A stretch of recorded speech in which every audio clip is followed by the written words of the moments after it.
রামকৃষ্ণ মহাবিদ্যালয় ময়দানে অনুষ্ঠিত general Padmajung Memorial invitation football টুর্নামেন্টের ষষ্ঠ দিনের প্রথম রাউন্ডের ম্যাচে হাড্ডাহাড্ডি লড়াইয়ের শেষে আসাম ইলেকট্রিসিটি বোর্ডকে 1-0 গোলে পরাজিত করে জয় ছিনিয়ে নেয় মণিপুরের রেংদাই এফসি।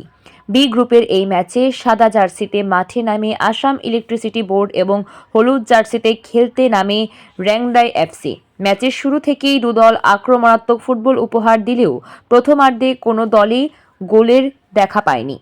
দ্বিতীয়ার্ধে শেষ পর্যন্ত 42 মিনিটের মাথায় রেংদাই এফসির 33 নম্বর জার্সিধারী থিংকাউচুই গাংমেই গোল করে দলকে এগিয়ে দেন। এই গোলই ম্যাচের ফল নির্ধারণ করে দেয়।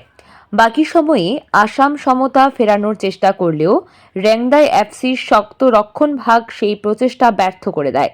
ম্যাচ শেষে 1-0 গোলে জয় নিশ্চিত করে রেংদাই এফসি।